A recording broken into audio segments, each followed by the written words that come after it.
A struggle on a United flight. Oh my God. A passenger forced off the overbooked plane. Every painful second recorded. Oh my God, look at what you did to him. Why the man insisted on staying on that flight and what your rights are in this situation. I think that it's pretty ridiculous. Eugene bans dogs downtown. I think there's a big problem here. The growing homeless crisis, part of the reason why.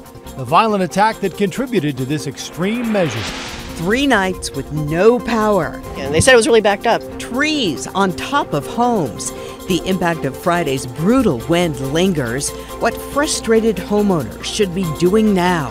KGW News at 6 starts now. Well, the winds have calmed down, but the cleanup is going strong. Good evening, everyone. I'm Joe Donlin. And I'm Tracy Berry. When it comes to falling trees, experts warn the danger is not over. KGW's Keely Chalmers is live in Tigard, where crews just finished moving a huge Douglas fir off a home. Keely, it's a big job that took a long time. I'll tell you, it was quite a spectacle. That right there is the home, the yellow one, the gaping hole in the roof, a dead giveaway. About an hour ago, there was a huge tree in that hole, a tree the homeowner said he had no idea was at risk of tumbling. Tree experts say after Friday's storm, now is definitely the time to go outside and check the trees around your home. I heard the initial crack, and then I heard something hit the house. That something was this massive tree that came crashing down into James Holliday's Tigard home Tuesday morning. That room, his bedroom. I was in that bedroom not too long before it fell. Luckily, he had walked downstairs. Today, he joined his neighbors in watching crews remove the huge tree. They had to use a crane just to get it off. And after hours of work, they finally did, to Holliday's relief. I was kind of wondering if it was going to continue to come down. Across the area, tree removal crews have been busy cutting up trees and branches brought down in Friday's powerful windstorm. This cherry tree fell onto Allie Jones's Northeast Portland home. The house was shaking. It was definitely like, it was a little sketch. But today she feels lucky. She was able to get a crew out to remove it. Many, like Urban Timber Tree Service, have been slammed since Friday. Storm after storm after storm after storm. Saturday and Sunday, just trying to keep up. We also found power crews still hard at work. This one was working to restore power to several homes in Gladstone, including Art and Trudy Cherries. We have flashlights and candles and stuff, so you know.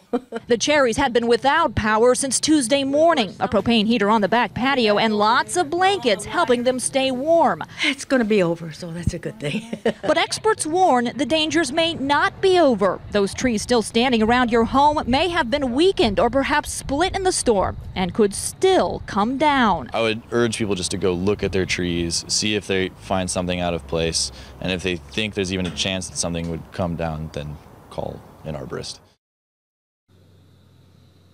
Now, certainly all good advice.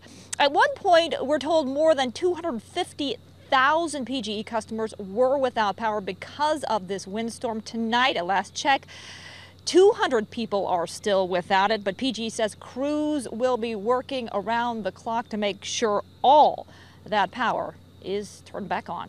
Back to you. Oh, they'll be happy to get it. Thank you, Keely. And before we look at the forecast, we wanted to bring you this video from Sky 8. They shot it this morning. Absolutely stunning sunrise over the Columbia River. Let's get to Chief Meteorologist Matt Zaffino, because Matt has a ray of sunshine and hope for us in this 7-day forecast. I certainly do, Joe, and that would be for the Easter weekend. But tomorrow, overnight tomorrow, because of the clearing sky that we have outside right now, which is fantastic, it's going to get cold tomorrow morning. We're at 54 right now. The winds are going to die down. Clear sky, cool air mass, light winds, and long enough nights of spring.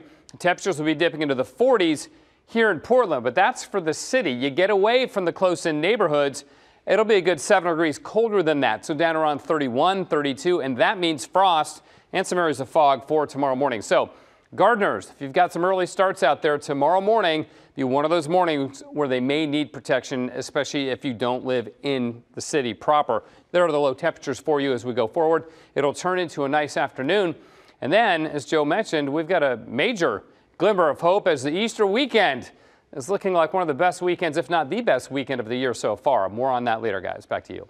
Sounds good. Thank you, Matt. Anytime there is rough weather, keep it on KGW or the KGW mobile app for important information to keep you and your family safe. And be sure to follow the KGW Storm Team on Facebook and Twitter. A lot of dog owners are upset tonight, many promising never to visit Eugene again. The city just started its first day of a ban on dogs in the downtown core. It's intended to make things safer after a number of dog attacks. KGW's Nina Melhoff is live for us in Eugene tonight with a story that has a lot of people talking. Nina? Yeah, Joe, they say one or two bad dogs or owners shouldn't punish everyone, but this is a really specific section of downtown we're talking about. 8th Avenue here is one of the borders, so where I'm standing, you would get a ticket 1 block that way, and dogs are perfectly fine. His name's Chili. Daniel LePan says his 4-year-old Chihuahua is a service dog, alerting him to a seizure before it starts. That would make Chili exempt from Eugene's new downtown dog ban.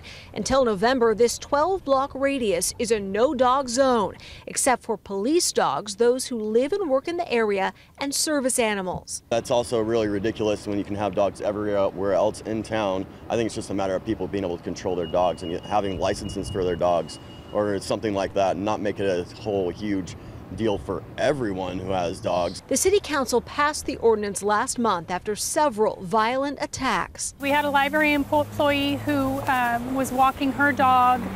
It was attacked and killed by another dog, and then she was injured as well. He has his driver's license. We watched as Eugene police educated dog owners inside the ban zone, first giving warnings before the $100 tickets start. Well, we were just contacting you and making sure everybody was aware of the new dog ordinance. Oh yeah, I've heard about them. Every downtown has its issues. Like Portland, homelessness is one of them for Eugene. Paul Quigley hopes the ban will clean up more than just dogs. I see a lot of people congregating, gathering, not being very friendly, being kind of annoying, abusive, spitting, loud music, shouting at people. There's all kinds of stuff down here, and it makes it uncomfortable to want to be downtown. Others believe a dog ban isn't helping the human problem of homelessness. More community outreach as opposed to just bans and enforcement. Now, West 13th Street near the U of O campus has been a no-dog zone for 20 years. Police say it's so well marked and known, they haven't issued tickets there in years. And so the city believes if it can work there, it can work downtown. Now, this ban expires in November, but if the city council thinks it's making things safer, they could vote to extend it. Back to you. Thank you, Nina. Different kind of dog story now. After 2 years of thinking her dog was gone forever, a woman is happy to hear a microchip company tracked her down. But Minnow is already with someone else, and that person doesn't want to give her back. Mindy Levioki says her dog Minnow ran away in 2015 and turned up at the Hazeldale Animal Hospital in Vancouver. But her microchip had outdated information, so the hospital gave Minnow to someone else claiming to be the owner. It was only last week the microchip company tracked Minnow down and alerted Mindy. But now the woman who took Minnow home from the hospital 2 years ago doesn't want to give her back. I just hope that we get Minnow back as soon as possible, and I hope that the family that has her right now, I hope they adopt a dog from the Humane Society. And she was with me at birth when I had my son, you know, and she's protected him for 9 years. And she's definitely a member of the family. Mindy went to court today to file a lawsuit to get her pet back, but the hospital won't give her the name of the woman who took Minnow home because law enforcement told them not to. They're hoping she just gives Minnow up on her own, but as of tonight, that has not happened. A woman got a big payout from a court case 4 years in the making, and the settlement comes with more than money. In 2013, Carrie Medina recorded a Gresham officer arresting someone. That officer then forcefully took the camera away from her and detained her. The First Amendment was on her side, and both sides settled. I feel like I was vindicated, and that policies did change and people are more aware. And if that is something that we can get out of that, is that the public understands that they have the right to film police doing their job in public, then I did my small part. Medina's lawyer worked pro bono, so the $85,000 settlement is going to the ACLU. The settlement also means Gresham, Portland, and transit officers will receive new training. Senator Jeff Merkley held a town hall meeting in Woodburn today, and it didn't take too long for Russia to come up. Merkley said Russia's efforts to influence our election were a, quote, act of war. He called for a special prosecutor and a Watergate-style commission to investigate. And if anyone in the United States conspired, we know there's a lot of communication, but if they conspired with the Russians to promote this campaign or coordinate the campaign, it is in fact treasonous conduct, and it has to be prosecuted to the full extent of the law. Merkley also discussed the immigration raids that have happened in Woodburn and other towns around the country. He called for stronger laws to protect people who visit courthouses or schools regardless of their immigration status. Well, this was already a tricky situation, an overbooked flight, no passengers willing to get off. Then this happened. No, this is wrong. Oh my God, look at what you did to him. When we come back, how our local travelers reacted when they saw what happened. And electricity from only renewable sources. City and county leaders promise that's going to happen. We'll tell you how long they have to do it.